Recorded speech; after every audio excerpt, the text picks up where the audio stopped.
And my camera decides to freeze me right at the wrong time. Welcome everybody to... There we are. Welcome to Streamstructor as live, and the gremlins and all the hamster issues are going to be there as always. I know what I did, I pressed the wrong button there. Hello everybody, welcome to another Streamstructor. This one isn't live, so you guys won't be getting interaction from any comments you leave on here. It is a premiere though, so you won't get any video interaction from me, but I will hopefully be there to watch the premiere along with you guys, and we'll be able to reply to some of your comments, so hopefully we'll get some responses. If you're watching this after the premiere's been done, it's like a normal video. You can leave a comment down below. All the links, as you can see up there, where's my finger? There we are. To all the different social media sites are scrolling as always on here. But yes, hello. Let me explain why this is being recorded as live, with mistakes and all, and I'm not going to stop now until we're finished, so any mistake that's happened now are completely normal. They will happen, and there's not much I can do about it. So yes. So the reason why is I was planning to do the live stream, as always, on Sunday the 10th of April. This is when it's coming out. This has been recorded the day before, on the Saturday, at 7 PM British time, 6 PM GMT, so I'm literally 24 hours ahead of yous. And the reason I'm doing it is because I have been invited to go up to a station up in the Highlands called Corral Station with my friend Andy. And I thought he wants to go up there. I'm happy to go up there. It's an opportunity I can't really miss because it's going to be a lovely day tomorrow. So it'd be nice to actually go up there and see what it's like. And it's been an interest to me ever since I saw it in the All the Stations YouTube series from a few years ago that Jeff Marshall and Vicky Pipe did. And Andrew's been there a couple of times and he invited me up this time. And I said, yeah, why not? We'll go have some time. So if I am replying, I'm probably on the train back from Karua on the way back to Glasgow Queen Street at this point. So if you are hearing from me in the comments, then that is why. But welcome everybody. Welcome to another Streamstructor as live. Not, but as I say, all mistakes, all issues, all comments will go completely up. This is just going to be a video that's recorded and uploaded to YouTube and promoted from there. All the mistakes are going to be there, so it makes it feel like a live stream. The only difference is I can't reply to your comments. Everything else is going to carry on as normal. So, what does that mean? Well, the running order is here, as always, and we have the running order with 3 videos this time, because the vlog isn't half an hour. So we start with Geeking It, which is the first appearance of Kirsty on the vlogs, vlog 29, Geeking It. Time for 6 facts, and it's George the 4th is the 6 facts this time. And Deanstructor reviews Doctor Who is Dalek. Oh, is that one of the biggies? Wow. In regards to ratings, I think you guys probably do know maybe it is, but yeah, if you don't, then I'm not going to say much more. Anyway, how's everybody doing? Hope you're okay. Hope your month has been great. I am a few days away from it. We are a few days away from Easter. I'm a few days away from having a week off, and my hair is all over the place. I just noticed that. That is absolutely terrible. Hold on. Oh, I'm trying to do this the other way around. I got my hair cut last week. It's like old man hair still again. I don't know. Anyway, so yeah, a week away from Easter. I have a week off. I'm going to finally get down to Jedburgh Castle, hopefully, at Mary Queen of Scots' house, so get that all locked off and that town sorted, because hopefully 3rd time lucky for Jedburgh, because obviously, as you know from comments I made back in August, September, I didn't get to Jedburgh Castle in my 2nd attempt because it was shot for a wedding, and they didn't tell me, even though I booked a ticket. It didn't cost me anything, but still annoying. I booked a ticket and they didn't tell me that it was shut. But there we are. But yeah, so that's the plan. A few more filming. Got a hire car for a week. I've had a hire car last weekend when I was actually up at Banff, which is why this video is coming out now and not a live stream last week, as was normally be the case traditionally. It is going to be the case that's really what's going to happen for the next few months. May's live stream, and it hopefully will be a live stream, will be the 2nd Sunday of the month, so that'll be the 8th of May. And then the next live stream, which is the one in June, will be on the 6th of June, because I'm actually got a reenactment thing the following week. But reenactment starting for me for the first time in 2 years, 3 years actually. So up to Banff, which is where they have the training weekend for the Historic Saltire Society. I've now officially moved to another group. And it was a good weekend. I got a hire car. I drove up from about 6 o'clock here up to Banff. It got me about 10:30. Spent the weekend there and then drove back down again on the Sunday. It was an interesting and quite fun weekend, meeting people face to face. I tested before I went up there. I was negative. I've tested when I've come back. I was negative. I'll go back to COVID testing because it's hit a few of my friends and close acquaintances again, which is a shame. I feel like a lone wolf now, really, in regards to not catching it. There are reasons why I don't want to catch it, but I really feel bad for the people who have. And one situation I'm really concerned about, but it seems to be okay. It seems to be surviving, but it was a worry when I first heard about it. But I'll get to that later. So yeah, up there, 2 days of fun, bit of fighting, bit of playing about with swords, and being knackered for it. It was quite fun. The Saturday into Sunday was a bit interesting because it's communal sleeping. Banff Castle is a kind of Georgian house that's been built at the site of a castle. Some of the outer walls are based on the original castle, but the actual house itself, they call the castle, is actually a Georgian designed house. And there's different rooms you can sleep in, and there's one communal area downstairs that people are sleeping in. There's another few communal rooms up the stairs. I decided to the communal area down the stairs with my camp bed and everything. And yeah, it was the chorus of snoring. There was everybody, and I think I was included in that at one point, was snoring. One guy didn't get any sleep at all, which is absolute shame. I was knackered on the Saturday, so I actually went to bed and got a couple of hours good sleep, but it was a cacophony of snoring throughout the night. You had the constant drone of one guy, and then it was occasional encore and symphony and concerto of some of the others. It was interesting, and that's one thing I think I'm not used to, is having a lot of snoring in close proximity. So reenactment weekends are going to be interesting for me in that respect, but they start off in the end of the month at Spiny Palace near Elgin, which is why the live stream is not going ahead on the 1st of May, but only on the 8th instead. So that was a fun and interesting weekend. There was a Teams Day for my work for the first time in 8 months. That was fun. Only problem was one of the members of staff decided, I'll bring the karaoke kit in and we'll have a bit of fun that day with some karaoke. Problem was his music was blaring around the bit of the office we were working in, so not much was really done that day, but it was okay. And work's just carrying on. I've been working from home. I've been very lucky the last 2 years working from home, and there's been a few bonuses and advantages to working from home, which I'm still willing to have. But it's just one of these things, I suppose. But yeah, so that's really been my month, really, and obviously filming in advance for Doctor Who and Doctor Who reviews and the vlogs and everything like that.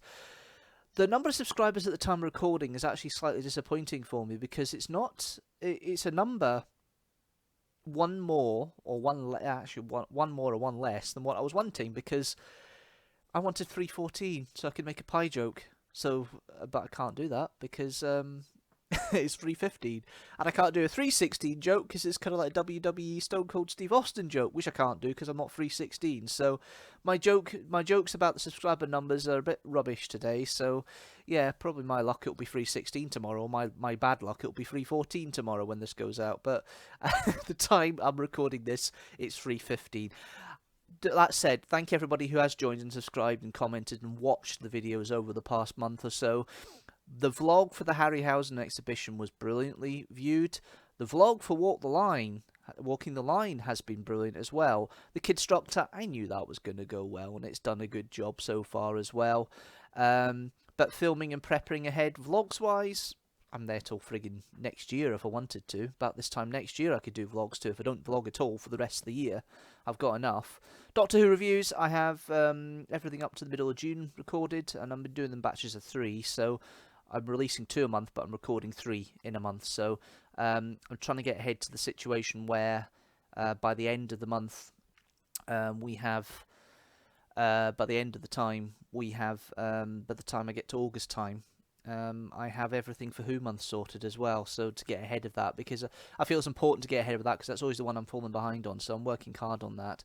But yeah, loads more to come. I think the content's getting quite consistent. I'm quite enjoying all the content we're getting here, and it's quite fun. There is one thing I want to talk about, and I did start this last month, and I want to continue this now. I said as long as the Ukraine conflict was ongoing, I would be doing a minute's silence on every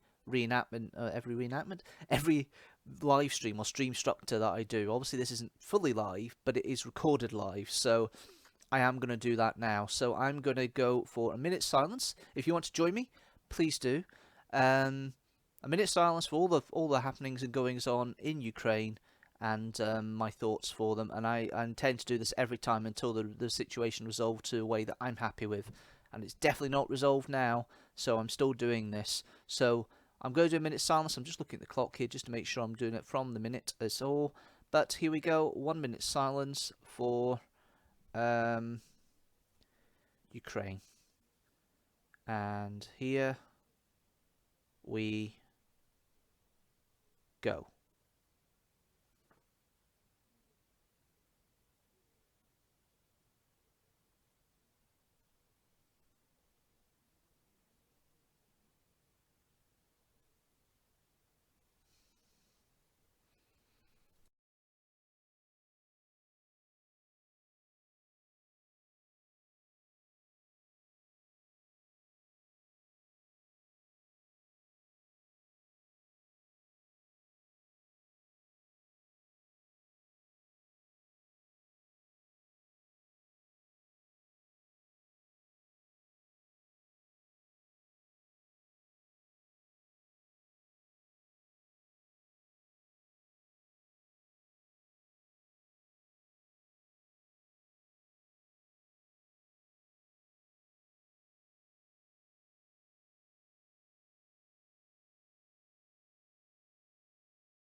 I muted that there because unfortunately upstairs is a bit busy at the moment in the room up the stairs, and the dogs have been playing tuggy at the moment, so I'm hearing all the growl of the dogs and the noise from up the stairs. So I had to mute that there about 10 seconds in because it wasn't quite working.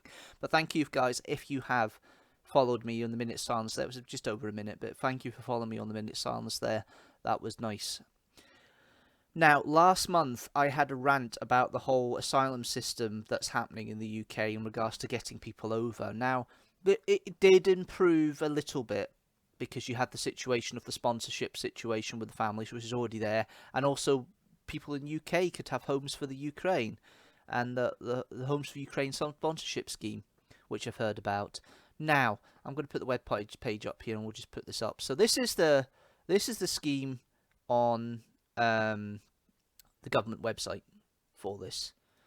Just set the cookies to get out of the way. Right. So this is a scheme for the sponsorship. So it says here, applications normally processed in date order from when your documents are uploaded or you have an appointment at a visa application centre. We're working 7 days a week, but it'll take some time before we can issue a decision that everyone's applied. We know some applicants will be waiting for nearly 3 weeks for the application process. We'll work to resolve this and speed up processing applications. Not good enough. Come on, guys. That is now 6 weeks since it started, and you're still faffing about with this bloody thing. Oh, it just annoys me like anything, the whole situation the UK's doing with this, the government's doing with this. So you've got the eligibility scheme here about what you can do and how long you can stay, and people are sponsoring themselves. So basically, they can apply for a sponsorship, and this whole situation of people trying to get themselves sponsored and somebody picking up the sponsorship, speaking to the Ukrainian person and things like that, and get that done. And the one thing that has annoyed me is I heard an article the other day, and I think this is ridiculous. This is from the Rival Press. Oh, Rival Press? No, Associated Press. UK defends Ukraine refugee policy amid anger at slow pace. And there's pretty useless. Hey.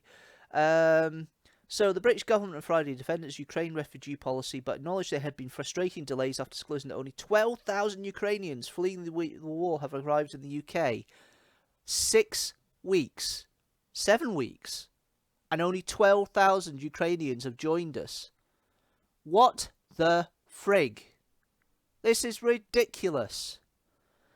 So, government figures show that the total number of arrivals, only 1,200 came as part of the Homes for Ukraine programme set up to match refugees with volunteer hosts. Sorry, there's a lot more than that have offered for it. Why on earth is it such a bureaucratic red tape system? Surely it should be something easier than this piece of poo. Oh my god. I had my rant last month, which is in the clip stream. This might be another clip stream on Wednesday. Oh, this is annoying me. Right. The other 10,800 came to join family members in Britain. In comparison, neighbouring Ireland, which has 1/10 of the UK population, 1/10, has already taken in more than 20,000 refugees from the war in Ukraine. Ireland is further to go, and they've taken double, almost, the amount the UK has taken. Absolutely useless. Absolutely useless. Okay, about 200,000 people and groups in the UK have offered to accommodate Ukrainians as part of Homes of Ukraine. Some say they've never heard back, while others report slow progress navigating red tape and checks the government is conducting on volunteer hosts. Sod the checks! Get the buggers in here, do the checks later. If there's a problem, you can fix it, for God's sake. Refugee Council Chief Executive Enver Solomon accused the government of choosing control over compassion. Quite bloody right. And said Britons who are prepared to open up the homes have left feeling angry, frustrated that their gesture of support has been lost in a web of bureaucracy and chaos. Opposition parties and refugee groups also criticised the Conservative government for insisting on visas for Ukrainians, which many countries in Europe have waived. The government says that visa checks need to ensure people who are who they say they are. Right, okay, hold on. You got somebody here coming from the east of Ukraine, right? Mariupol, Kherson, Kiev, Lviv, one of these places, and you're asking them, are you actually Ukrainian? Do you say who you think you are? What are you worrying about? So what if you get a couple of illegal immigrants in here? What the blazes? What the actual blazes? The whole process, right, yeah, so for God's sake, the government, it said as of Thursday about 79,800 applicants have been submitted and 40,900 visas have been granted. The whole process has taken far too long. Complicated visa schemes are delayed to deter many people from seeking safety in the UK, said Alex Fraser, Director of Refugee Support at the British Red Cross. Richard Harrington, the UK's new refugee minister, a week ago this week conceded the programme got off to a slow and bureaucratic start. I'd say Home Secretary pretty useless, acknowledged feeling frustration, said she's worked to streamline the process, but she defended the visa rules. Bugger the visa rules! Get the people in here, for God's sake!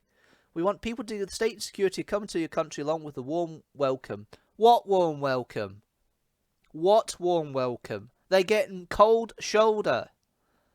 Patel told the BBC we have to ensure they're protected and safeguarded in the United Kingdom as well. They will be. We've got a strong enough system to deal with that, surely. What annoyed me was I heard this off the back of a Scottish news report yesterday. 600 people, though, those 12,000 people, or there's 1,200, or there's 1,800, or 1,200 people from the Homes of Ukraine scheme have come to Scotland.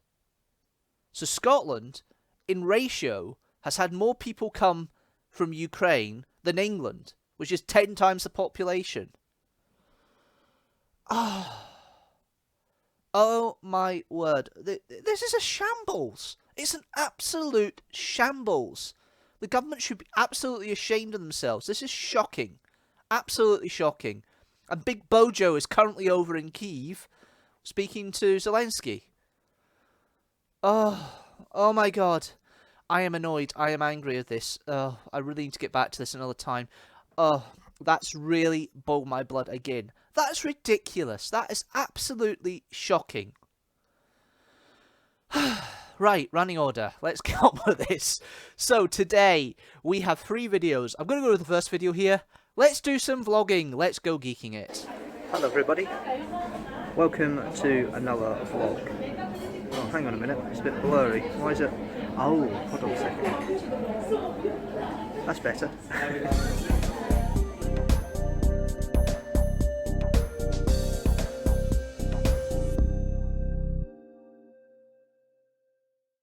So yes, I'm here at the Haystack, which is in East Kilbride town centre.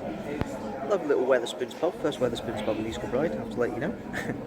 And I'm here just having a lunch. this weekend is going to be a geeky weekend, and this vlog will reflect that. Today is the 20th of August 2016. Almost had to remember that there. I was going to say happy birthday to my cousin, but that's next Saturday. So yes, I'm going. Today's just a quiet day. I've just been to the opticians, as you can see, with new glasses. In the process of doing contact lens trials as well, all because of the reenacting. And tomorrow I'm going over to Braehead Arena, where they're doing their yearly Glasgow Film and Comic Con. We used to call it Collectomania, and everybody still does. And then it's Doctor Who Geeking Out. But I have a couple of weeks off. This couple of weeks I'm going to use to record things like this, vlogs to keep me going for the next few months. This vlog may not be out, it won't be out at the beginning of September, it's a couple of months down the line, I hope. Depends how the footage is of the other stuff I filmed, but I filmed a couple of other things, so I know there's stuff to edit and put together, so there's a few vlogs down the line, so this is planning. But tomorrow, the 21st of August, is going to be the main feature of this vlog, so stay tuned for that.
Get my finger out the way, it might help. There we are. Right, I'm here, and I have one friend who decided she wants to be on camera. I do. This is Kirsty. Hi. You might see more of her, you might not. It depends how much I censor. We'll see. Barry. How's it been so far, do you think? Warm. Warm? It's been very warm. Oh, you've got a wig on, that's I probably do, why. I do. Yeah. I have so much hair, I don't know what to do about it. But yeah, it's great. There's a lot more space here than there has been the last couple of years, so people can actually move, which is refreshing. But yeah, should do like a panning shot. Sure. Oh, don't worry, I'll get a few shots of that, don't worry. I'm going to be arty. You should be arty. Is it going to be filtered? What do you mean filtered? Like Instagram filters? Oh, it might be Instagram. Oh. It won't be filtered, I always do my Instagrams raw. No, you need a good filter sometimes. No, I don't filter them, I just put them on as they are. Such a purist. Yeah, such a lazy, I think is probably the Yeah, such a lazy. Where's the rest of the guys going? Yeah, they've all gone. I saw, don't worry guys, I'm about to film, and they went, they ran away. They ran away, yeah, they ran away.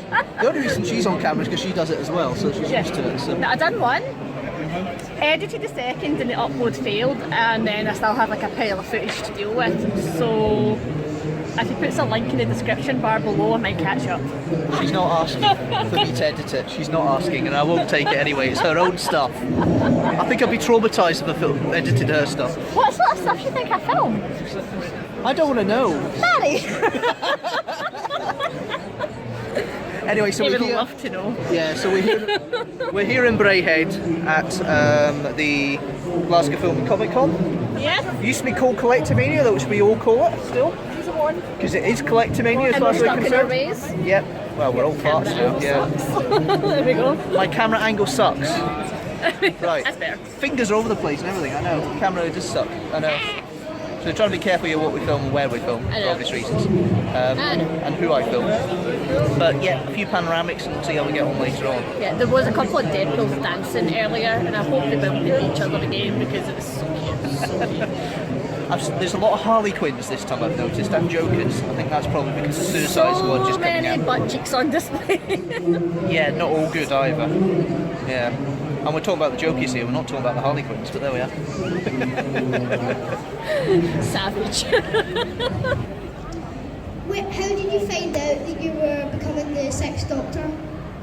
Well, I had played a character called Maxil in a story of Peter Davison's called Arc of Infinity. And as a result of doing that, I met John Nathan Turner, the producer, and we got on well. And I met him subsequently on a couple of social occasions, and we got on well. And then he rang me up one summer's day and said, "Can you come and see me?" And because it was the summer, and in the summer actors are always being asked to open fates somewhere or other, I thought he lived in Brighton, I knew that.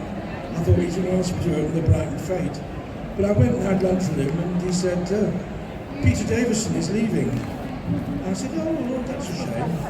And he said, and I said to him, "So who's taking over?" He said, "Well, I'm hoping you will." That's how I found out. And I said, "What?" And he said, "I'm not offering you the part yet, but I want you to go away and think about it. Come back and we'll talk about how you'd like to do it. But I think you'd be a good doctor." Which was a very nice way to find out. Hey, What do you mean you're so yellow? look how yellow I am. Yeah, well, that's just the lighting. Probably that's the way the better, there settings we are as well. There we are. Normal colour again. This is sepia mode. Yeah. Jesus. So, so it's just after 4 o'clock. We have been busy. Apart from looking at all the stalls, which you've seen pictures of already. You've been to see James Masters. Yes. Now, for anybody who's uninitiated and watches these things, who is James Masters? He is either, depending on what fandom, Spike in Buffy or Captain John Hart in Watchmen. Right. Both of which are delightfully naughty people. Yes. Delightfully naughty. Yes, I'm sure you enjoy both of them, especially his John Hart costume. Yes. So while she was doing that and being a poser with him, I was busy watching Colin Baker with the rest of us because we decided we were going to be so sad and we're just going to be part of the crowd and Virgin. I went for the man candy. Yeah, no, you didn't. I know, but this is why she doesn't come into vlogs that often. That sort of crudeness that comes out. Man candy. We're seeing you edit your own naughtiness out. I bleep it usually. No, you just don't put it in. That's because I'm clean living. I don't do naughty things. No, I think I'm going to finish here for now. Now this can either be a end of it, because we might get too drunk for me to actually bother filming later. Yep. Or it could be the beginning of the next part, the next It act. could be a penultimate vlog clip. So if it has been the last of the vlog for this time, thank you very much for watching as always. Please don't forget to subscribe and comment below. There's a new video every Sunday, 7 PM GMT. Next week it is an interesting video. I'm not quite sure how interesting it will be yet. I'm still to decide that as we film this. But once again, thanks very much for going. See, it's you distracting me. Doing what? Just sitting there. Yeah, exactly. Yeah. So thanks very much for watching, and I shall see you later.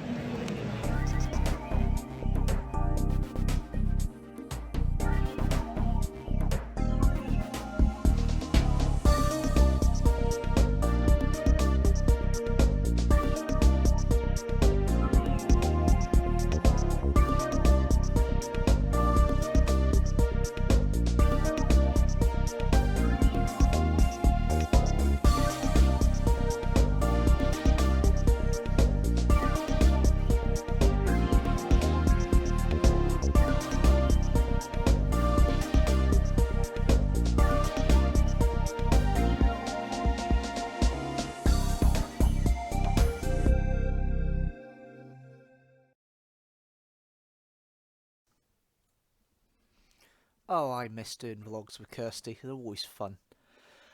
one of the most popular vlogs and best performing vlogs in its first month is still to come, and it is train related. Yeah, but yeah, I miss doing vlogs with Kirsty. We need to do another one very soon, Kirsty, because that's a prime example of why I love doing them. Just the banter, just the bants. I love the bants. Last time I saw Kirsty was when Rintu took me and my friend Steph up to see Kirsty in to the country, which is where she's living at the moment. So it's a bittersweet memory going up to see Kirsty because of the connotations of who took us there and who we travelled with. So yeah, that still hurts 3 months down the line, but life moves on, and life is worth celebrating. Now, last month I turned around and said the comment that I am doing my live stream on the day that a very good friend of the channel has his birthday. I got my dates mixed up. Ironically, when I'm recording this, it is his birthday. So, let's go through the birthdays. There's only a couple this month, but let's go through the birthdays and say happy birthday to those who are celebrating a big birthday or a birthday of sorts in the next few days and in the month up to the next live stream. Oh, pardon me. I'm not been drinking Coke either. There we are. Sorry, apologies for that. So yes, I will say very many happy returns to old Seamus. Jamie, happy birthday. Hope you had a great day and you've not too hungover from yesterday. And when you do see this, I hope you have a good time. I shall see you in just over a week for the Doctor Who group meeting. We're back meeting again. And there will be hopefully I'll be able to get a reaction video recorded with some of the guys on the day. But it's going to be good. That's going to be fun. And that's my Monday night sorted, and possibly into Tuesday morning. We don't go a bit too far. But yeah, no, that's cool. So yes, happy birthday, Jamie. Hopefully you had a good day yesterday at the time this records. Hope you're having a good day now, at the time I'm recording this. 3 other birthdays. I've got my friend Donna, whose birthday is on the 13th of April. It's not on a Friday this time, so it's lucky for her. Ali, her birthday is actually today, the day this video goes out. This video gets released. And my boss John, I know you'll never see this, but happy birthday and many happy returns for the 6th of May. He's 21 again, by the way, ladies and gentlemen. He's just 21 again, and the rest. Anyway, so yes, happy birthday to everybody who has been or who is having their birthdays in the month coming up. Okay, running order. We've had Geeking It with me and Kirsty. Next month is my trip to Blacklist Castle as the archive vlog. So, yeah, you can join me for that. And hopefully it will be a live stream one as well, which is always good. But there's other things I want to talk about today. Other things I want to talk about. Now, you may remember back in June, I had this conversation. June last year, I had a conversation about an event that happened in East Kilbride. Not long, what was it, the Monday after the live stream in May. It was a bank holiday Monday, and there was a gas explosion. And I have the piece that I talked about cut down with the bits of the actual conversation here about what happened, because I've got a bit of an update of things I've noticed going forward today in the local area, and my thoughts and feelings about it, and linking to something else that happened a couple months later, which makes me kind of back up my thoughts of why things are taking as long as they are. But here's the clip from the original, the article, and everything else from here. As I say, I have my windows open all the time, and it was Bank Holiday Monday last month, the first Bank Holiday Monday, and it was wet, it was horrible. I decided to go for my walk later on, but I decided it was Bank Holiday Monday, it was wet, I'll postpone it as long as possible so I don't have to go out and get soaked completely. So I went for a walk, and I decided to go through the village of East Kilbride because I'm not far away from there. And down more or less down near the end of my street, there was police tape and a road closed sign. And I'm going, what? What's happened here? So I'm able to walk down Summer Stewart Street and past Hunter Street onto Main Street, and I walked around through Hunter Street, Montgomery Street, and came out at Kittick Street. Didn't notice anything at Kittick Street, typical, until later. because it was a good view of what the circumstances. Walked up, passed behind the co-op in East Kilbride, and then out. And there's a policeman standing there saying, "Oh, what's happened to you?" And he said, "Well, you've not checked social media then, have you?" I said, "No, I haven't." So I had a quick look and checked, and had a look, and put event, East Kilbride, usual stuff. And it'd been cordoned off since about 11:30 that morning with a potential gas explosion. It's now been confirmed it is a gas explosion. In one of the flats just across the road from the co-op, and I'm going, wow, okay, that's horrible. So I've found an article here with limited adverts, and hopefully it will come up on screen so you can see it. See, trying to find something that's not got lots of adverts down the side that distracts from things is annoying. So there's a new site here. We've got it here, which is the news site for the Herald newspaper. It's reporting 2 people hurt after explosion in East Kilbride on the 3rd of May. Now, the thing that annoyed me was my windows are open, and if the wind's fair, I can hear noises from the village. But obviously the wind must have been going the other direction, because I heard nothing at 11:30. There's a big explosion. So the article from 3rd of May says 2 people have been hurt in a suspected gas explosion in Lanarkshire. Police, paramedics and fire crews rushed to a block of flats in Main Street after being called around 11:25 that day. So yeah, police, paramedics and fire crews rushed to a block of flats in Main Street after being called around 11:25 on Monday. That was the 3rd of May. Pictures from the incident appear to show severe damage to one building. It looks like a hole in the roof of a 3rd floor flat. It was a 2nd floor flat technically, but I'm not going to argue in that. One witness said a window had been blown 50 feet onto the path, which is now within the cordon area. The road has been closed, and police Scotland confirmed that a number of people have been evacuated from surrounding buildings as a precaution.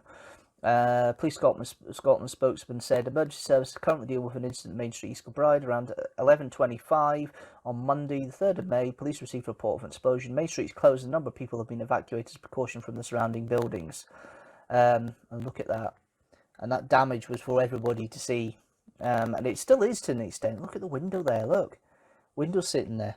And the damage was still there for all to see. And it sat like that for a couple of weeks until they started getting rid of the debris. And I'll come to that in a minute. So 2 people have been injured and been attended by paramedics. One of them ended up in hospital at the Royal Infirmary. I believe he's out now, but he was injured. Nobody died, fortunately, but it's horrible. It was suspected, but it was confirmed later on it is actually a gas explosion, which is horrible. Scottish Fire and Rescue Service spokesman said, "We were alerted at 11:23 a.m. Monday, the 3rd of May, to reports of a building on fire in Main Street, East Kilbride. Operation Control immediately mobilised 6 appliances, additional special rescue equipment to the 3-storey tenement block. On arrival, firefighters found the scene of suspected gas explosion on the 3rd floor. Crews remain in attendance as they work to make the building safe, and road closures are in place. South Lanarkshire Council asked members of the public to avoid the immediate area while emergency services work. They tweeted, "We ask you to avoid the village area of East Kilbride for now to allow emergency service to deal with ongoing incident," which of course everybody did, including me, because I had no idea about it until about 5 hours later.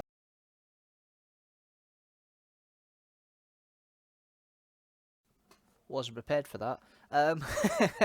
So yes, that was the situation there with that, and basically the explosion. The repair work is more or less done, but they've kind of condemned the building, so they are going to knock them down. So I was walking past the other day. It was earlier on today actually, and it was a building company's now got it's been fenced off still the same as it has been for the past 9 months. And a building company's now showing up their banner on it. So it looks like they're just about to start demolishing the flats. 12 flats. These people have never come back, I don't think, and got their kit, got their stuff. They're completely homeless. But it's taken 11 months to get to the stage where potentially we've got a builder now who will be happy to rebuild on the site once the old stuff's knocked down. And I'm trying to think, why would it take so long to knock down effectively a derelict building? And the reason why I cite that is because there was another incident a couple of months later where a lorry from a well-known lorry courier was stolen, and the joyrider took a rampage around East Kilbride and ended up crashing into a house in a new estate in the Nurston called in Lancaster Crescent. And the lorry then reversed away and was found at the little car park just by the town centre. And I passed it and going, "Ooh, that lorry looks like it's had a bit of damage to it. I wonder what happened to it." And then obviously read all the articles about it. But the house got knocked down. about 24 hours, 48 hours later. And I'm thinking, well, that's substantial damage from obviously it must have been very damaged, but it took 24, 48 hours to knock down that place. Why has it taken so long to knock down the block of flats? Surely they'd be able to do safety checks and do everything and start the process sooner rather than later.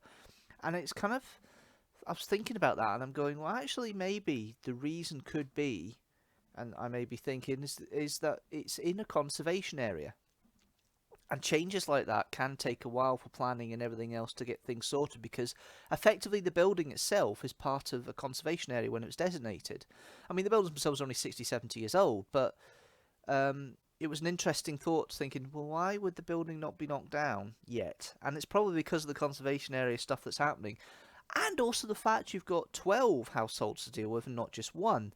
And there's a lot more red tape to go through, I suppose. So it just depresses me. There's a big gap in this flat where they've taken away most of the damage, and it's just a big gap here where the flat was, and they've done not much work to it till recently. But it looks like things are changing. We might have a change to the East Kilbride skyline very, very soon in the village. But that was my thought on that. I just want to update in regards to something that's happened on that more recently, and I thought it was an interesting article at the time, and it's an interesting thing to go back to. Running order, let's have a look and see what we've got left to do. So we've got 6 facts on George IV, and then we have the review of Dalek for Deanstructor Reviews Doctor Who. Let's go and get some 6 facts done, shall we? I'm just going to very quickly... This is not... Yeah, you might have a wee mistake here. Give me a second. There we go.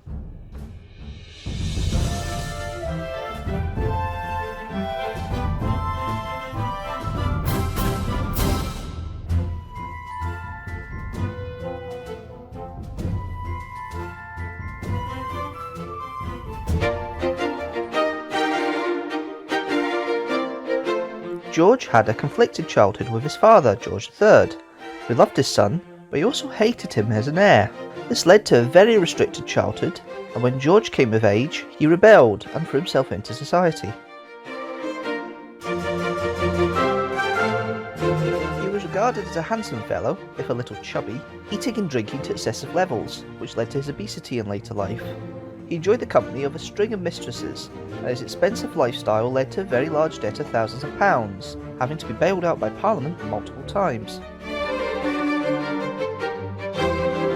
He actually married twice, the first to Maria Fitzherbert in 1785. His marriage was deemed illegal by his father, chiefly because she was Catholic and this would have barred George from the throne, and secondly, as his father had not given permission for him to marry her. His debt situation led him to marrying his cousin Caroline of Brunswick in 1795, as a condition of his father agreeing to pay off more debts than he had accrued. They had one daughter, Charlotte, born in 1796, but the marriage was not a happy one, with Caroline eventually leaving to go to Italy in 1814. She would stay there until George became king. George, when he became king, unsuccessfully tried to divorce her, and he refused her access to his coronation. She died in 1821. George could speak multiple languages, and he was a great patron of the arts, and with the help of John Nash, created his most well-known project, the Royal Pavilion in Brighton. In November 1810, George III became permanently insane, and shortly afterwards, George became Prince Regent in 1811. He had courted the opposition Whig Party in his youth, and there was a fear that George would change his ministers to that party, but he actually decided to keep his father's ministers from the Tory party. The Whigs wanted to pull Britain out of the Napoleonic Wars, but instead, Britain stayed in the war, and Napoleon was eventually defeated in 1815. Thank you for watching this 6 Facts video. If you like this video, don't forget to like it and share it with the hashtag teamstructor, and if you like the channel as a whole, don't forget to hit the subscribe button and hit the notifications bell so you know when a new video comes out.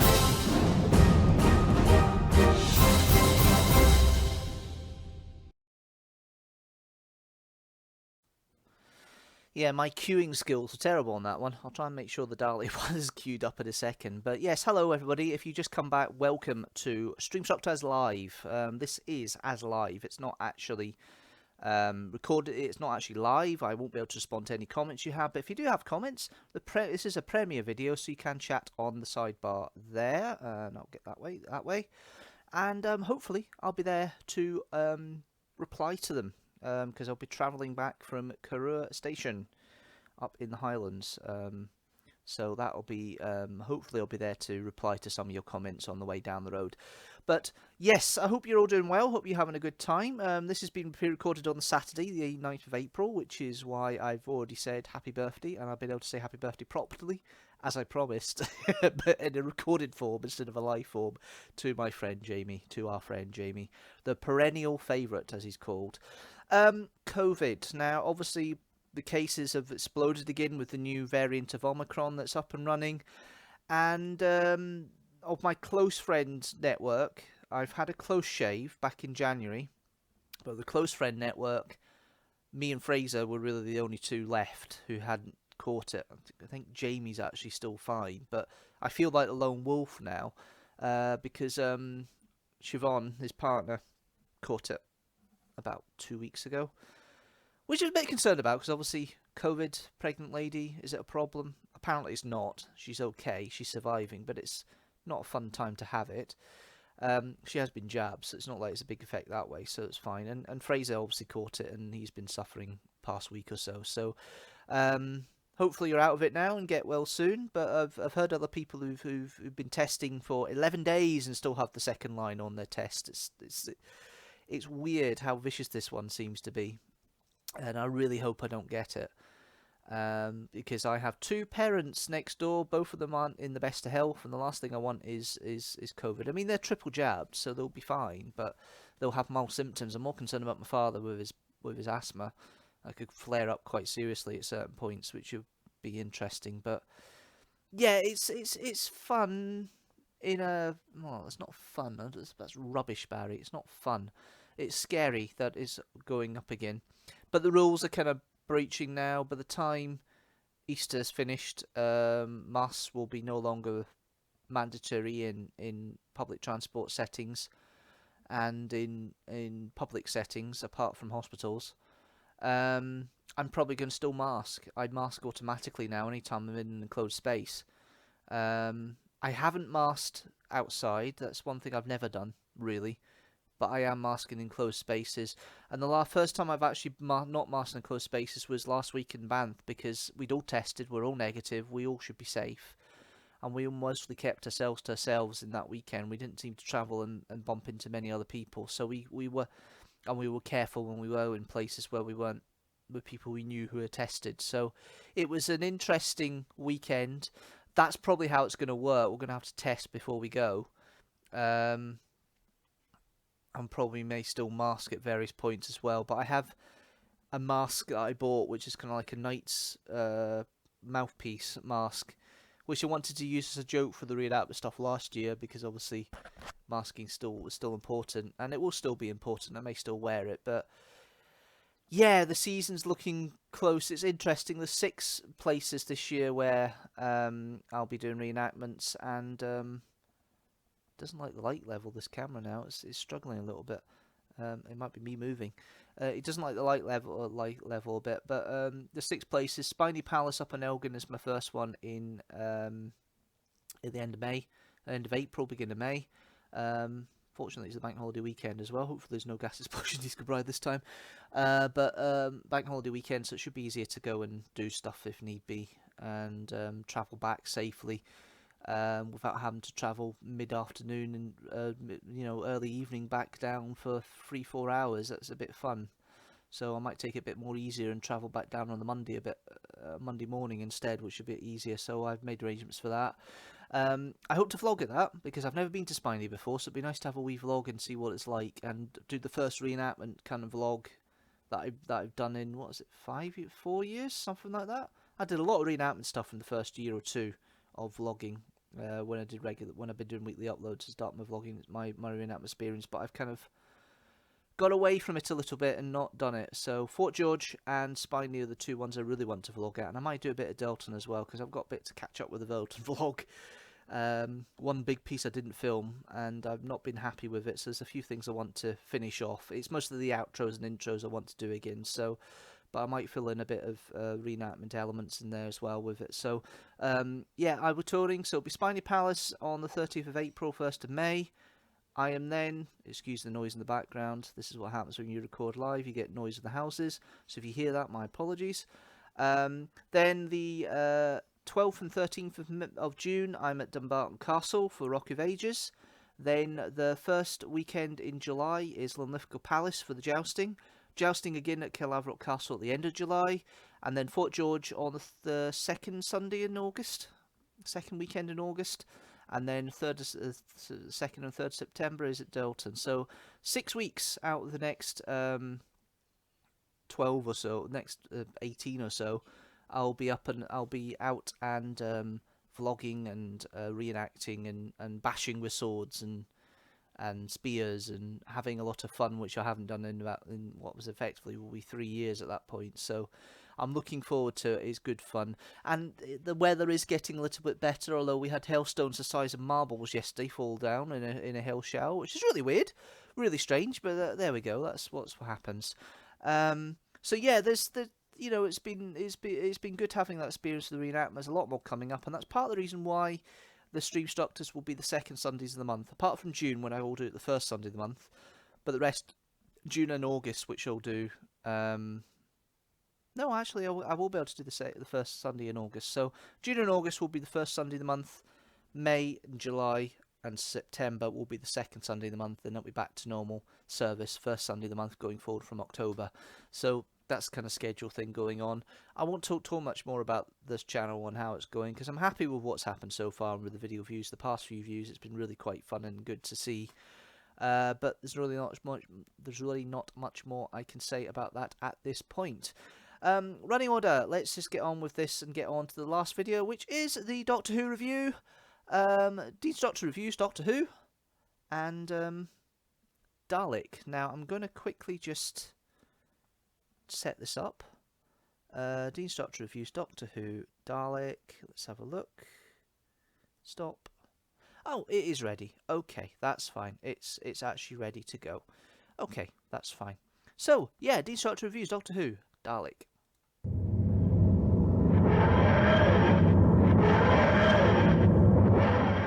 Hello everybody and welcome to another Doctor Who review. This time I'm reviewing a 9th Doctor story. Will it be fantastic?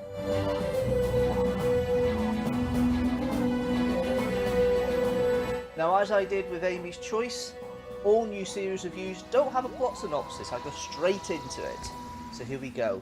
We'll go straight into it with the story itself. Dalek is the 6th story of the first new series of Doctor Who. It was designed to be like the mid-season opener, revamp, effectively, if Ian Figures went down too much. They didn't really. But yeah, the Doctor meets up with his most famous enemy, and there's only one of them in this. And we get all the information about the Time War and what happened and everything else for the first time properly about what happened with it. Up to this point, we've been given little hints, but this is the first time the Time War is mentioned. But overall, whoa, yeah, this is a good story written by Robert Sherman. I'll get into the plot details a little bit more in a minute. Let's go through some of the characters and characterization. So we've got the Doctor, played by Christopher Eccleston. Definitely comfortable in his role now, definitely showing all his facets in this one. He's fairly friendly, fairly helpful for the beginning of it. You then see the cracks in the Doctor start to form as he encounters the Dalek for the first time. The scene between the Doctor and the Dalek in the little cage, as it's called by Van Statten, is very powerful, very chilling in regards to the way it works. And also the whole thing of the Doctor's survivor's guilt coming in and getting worse and worse as time goes on. And then we have obviously Eccleston just plays it brilliantly, and you can see why people love him as a Doctor, and he's underrated at times as well as a Doctor. He really is. and this is one of the better stories of the first series. In fact, there's very few damp squibs in Series 1, and this certainly continues the strength that you see in that series. The writing is brilliant as well. Then we've got Billie Piper, who plays Rose Tyler. She's settled in by now, but it's interesting how Rose has been the catalyst for the development of the story here when she touches the Dalek, when she feels sorry for it. And then, obviously, the Dalek starts changing a little bit because it's inherited some of Rose's DNA as well, which is an interesting little concept. You then got some of the cast that comes in, the guest cast. You've got Corey Johnson, who plays Henry Van Statten. I believe the only proper American born in this story. He is American. And he plays Van Statten as a big, selfish millionaire who wants to utilise technology for his own gain, for his own ends. And he sees the Dalek as his little pet, his little toy, and his crowning achievement of what he's found throughout.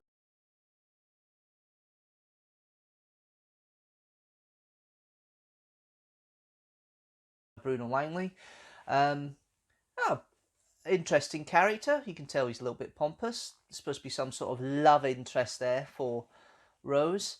Obviously, it doesn't really pan out as we see in the next story, but that's spoilers for you guys if you've not seen it already. But yeah, no, he plays it well. He plays a good character there. Then we have Anna Louise Plowman, the other main guest member of the cast here, playing Diana Goddard. Now, she obviously plays an American accent. She is British born. It's kind of ironic because she's just come out of Stargate at this point. She'd been playing Osiris, the Gould's Osiris, around about this time. So she's just come out of that. So she's obviously quite happily got the American accent down to a T. And she's utilising it here as Goddard, the second in command of the base. And she's there most of the time with Van Statten through it, and kind of I like the turn of that at the end, of how Van Statten is defeated at the end. That's interesting. Then we've got a couple of other characters. One of the most notable is Jana Carpenter, who plays DiMaggio, the soldier who's making sure that Adam and Rose are safe away from the Dalek and help stand off so Adam and Rose can escape, or at least try to. So yeah, that's the cast more or less. The only other one really that matters is Nicholas Briggs, who does the voice of the Dalek. First time Nick Briggs has done the voice of the Dalek in the series, and he plays it with aplomb. And the way the Dalek looks as well is just fantastic. So yeah, the plot really for this is they arrive in an underground bunker. The Doctor is trying to answer a distress signal, realises it's Dalek when he meets up with him, and then tries to get Van Statten to destroy it, but Van Statten was very much, no, I don't want to destroy it.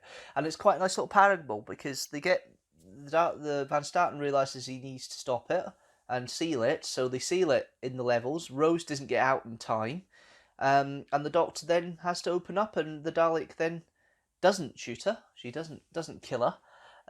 Starts to change, and this is the whole part of the story. So it's an interesting way of showing it, and it actually, the Dalek itself is very well built. This new bulky gold Dalek that we know from the new series is a brilliant piece of design, nice redesign, and they did. That, of course, as far as I understand, they did build it to the height so that the eyepiece of the Dalek would be the Billie Piper's line of sight.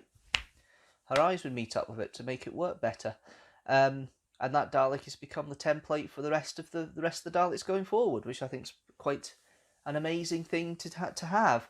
I mean, this Dalek kind of takes away a couple of the myths. It crystallises the Daleks can climb stairs with the elevation, which is done in CGI, not a practical effect like it was in Remembers of the Daleks. I think there was a public consciousness the Daleks still couldn't go upstairs at that point, but they can. Two new things the Daleks can do that they didn't do before. The right limb, most people call it the sink plunger. It's the first time it's been used to kill somebody. It kills Steve Beckingham's Pulowski by sucking his brain out, basically, and squashing his brain, which is a really cool effect. And then the other one is the middle turret of the Dalek can swing round. and shoot people without it having to move. So it doesn't have to move all the way around to shoot now. It can just move its middle turret and shoot people willy-nilly as it needs to. And the other bit is the shield it has that melts bullets coming towards it. So its Dalekanian plating is protected with protected now, which is really a cool little feature that you didn't see before.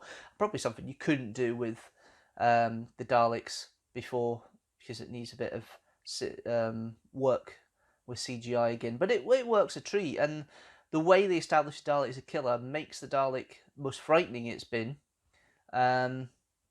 In 17 years. That's a bit ironic. But yeah, it's the best show of the Dalek and their strength since Remembrance, obviously. Duh. But it is the best show of the Dalek strength until Resolution this year. And their ingenuity is shown here. You don't really see that. They become a bit more screaming pepper pots again in later stories. And they always have somebody there controlling them. They're not individual units that can think for themselves and have the intelligence that's shown. That really isn't shown again till Resolution. So this is the first time that you see a Dalek think for itself like that for a long time. They're very much best known as being in bulk, being in numbers, and to see a Dalek be intelligent like that and work things out. I mean, the killing scene that you have in the big warehouse space where the Dalek shoots the fire, puts the sprinklers on, and then shoots all the soldiers by 2 blasts by electrocuting them through water.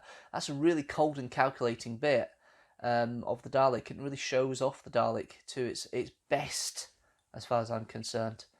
Production values, great, yeah. The effects are just about still stand up. You can tell it's early, the CGI is maybe not brilliant at some points, but it certainly works still.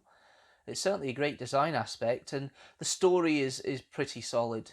It is pretty solid from start to finish. It isn't padded, doesn't feel rushed. It's about timed brilliantly, which is great to see. Robert Sherman's done a great job here. Joe Ahern directs it. Nice little direction, nice little idea. Especially like the idea of some of the views being done through the Dalek. Especially the effect that you see the direction where the Dalek focuses in on Rose from the other side of that warehouse bit where the Dalek's about to shoot all the soldiers. That's an interesting little directional point. And Murray Gold's music is still very atmospheric. It works at this point. You've got the theme that starts building up more. You see in Parting the Ways and Bad Wolf, Parting the Ways of the choir for the Daleks. The choir sound that you get for the Daleks building up. It's not that majorly prominent here, but you do see elements of it here.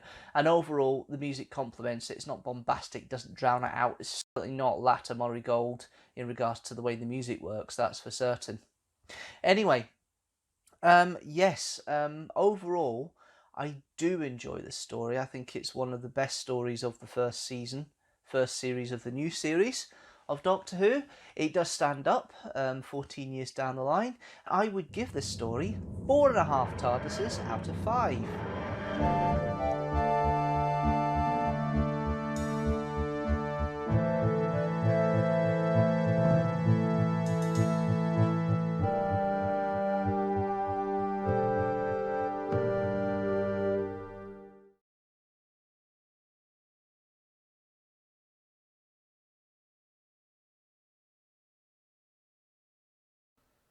Knew that was going to happen. 1 point in here, everything starts working wrongly.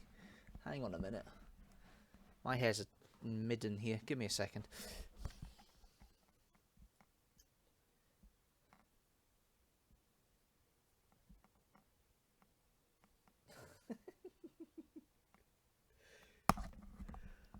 That's not made a blind bit of difference, but I'll just cover it up. There we go. Hello everybody, welcome to Streamstructor's Live. I'm not live, I recorded this, but it's as live. So all the mistakes, like that one, are in this, as always, because that's just what makes these live streams work. The lighting is starting to get a bit dark, so I put the main room light on, so there's a bit of contrast and colour balancing here, but I'm not going to be here for much longer anyway, we're nearly done. have a look at the chat. Hopefully people have been commenting as we go through. I hopefully have been commenting along with you, but I'm not responding to anything in the chat here because I can't see it yet. This is a premiere video. You guys will be able to see the replays afterwards as well. If you are watching this later on or later, leave a comment down below. Let me know. Do all the usual stuff. If you like what you see, please don't forget to hit that subscribe button and the notifications bell. So you know when a new video comes out, and share the video with the hashtag Teamstructor. All the social medias are up there. So we've got Facebook, we've got a Tumblr, we've got the Instagram, and we've got Twitter. And we have Patreon as well. For as little as $1 or £1 a month, you can help support the channel. Just go to, pardon me, you can support the channel. Just go to patreon.com/Deanstructor. But that's it really for me. Thank you guys for watching this video. As I say, do the usuals down below. That'll be cool. What's coming up? Oh, that's the run thing. Coming up for the month. So, we've had the vlog for Walking the Line, which has done very well in its first week. It's in the good category of views, or it's in the okay category of views, but it's getting close to the good category already, which is brilliant. We got live stream. It's not truly a live stream. It's an as live stream. The clip is on Wednesday at 6 PM GMT, and then we have the first of the 2 Doctor Who reviews. So we have The Creature from the Pit on the 17th, which is next Sunday at 4 PM GMT, and then the first impressions are back because obviously we have Legend of the Sea Devils coming out the night before, so 6 PM GMT for Legend of the Sea Devils first impression, and then on the 20th of April is the Big Finish audio, The Land of the Dead at 6 PM GMT. And another 6 facts on the 24th. This time it's of William Shakespeare. But that's it for me. Thank you guys for watching this if you have been. As I say, all the usual bits and pieces.